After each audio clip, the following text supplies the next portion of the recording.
Hi ಎಲ್ಲರಿಗೂ ನಮಸ್ಕಾರ. Welcome to master trading. So ಇವತ್ತು 14th ಆಫ್ ಫೆಬ್ರವರಿ 2025. ಸೊ ಇವತ್ತು ಯಾವ ಸ್ಟಾಕ್ಸ್ ತೊಗೊಳ್ತಾ ಇದ್ದೀನಿ ಅಂತ ಐ ವಿಲ್ ಎಕ್ಸ್ಪ್ಲೇನ್.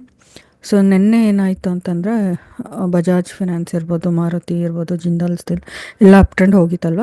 ಸೊ ಇವತ್ತು ಬೈಯಿಂಗ್ ಸೈಡ್ ನೋಡಿದೆ. ಮಾರ್ನಿಂಗ್ ಏನಾಗಿತ್ತು ಅಂತಂದರೆ ಬೈಯರ್ಸ್ ಜಾಸ್ತಿ ಇದ್ದರು. ಬಟ್ ಹೋಗ್ತಾ ಹೋಗ್ತಾ ಏನಾಯಿತು, ಕ್ರಮೇಣ ಸೆಲ್ಲರ್ಸ್ ಜಾಸ್ತಿ ಆಗೋಕ್ಕೆ ಶುರು ಆದರು.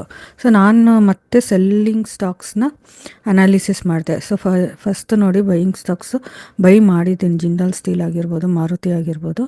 ಸೊ ಯಾವಾಗ ಸೆಲ್ಲರ್ಸ್ ರೇಷಿಯೋ ಜಾಸ್ತಿ ಆಗೋಕ್ಕೆ ಶುರು ಆಯಿತು, ಸೊ ಸೆಲ್ಲಿಂಗ್ ಸ್ಟಾಕ್ಸ್ನ ಅನಾಲಿಸಿಸ್ ಮಾಡಿದ್ದೀನಿ. ಸೊ ಸೆಲ್ಲಿಂಗ್ ಸ್ಟಾಕ್ಸಲ್ಲಿ ನನಗೆ ನ್ಯಾಷನಲಿಯಮ್ ಆ್ಯಂಡ್ ಇನ್ನೊಂದು ABB ಸಿಕ್ಕಿದೆ.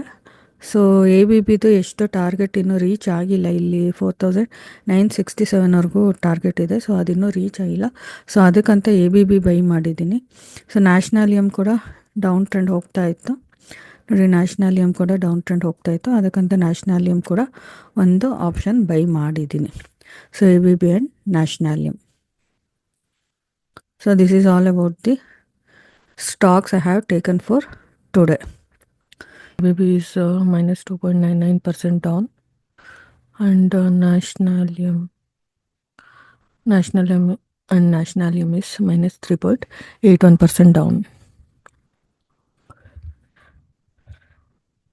ಟಾರ್ಗೆಟ್ ಇವತ್ತೇ ರೀಚ್ ಆಗುತ್ತಾ ಅಂತ ಗೊತ್ತಿಲ್ಲ. So I will be closing the trades. Okay, so total profit I got is 2,920. So this is all about the trades I have taken today. So ನಿಮ್ಮ trading ಜರ್ನಿಗೆ ಈ technical analysis ಎಲ್ಲ help ಆಗ್ತಾ ಇದೆ ಅಂತಂದರೆ you can subscribe to our channel. Thank you.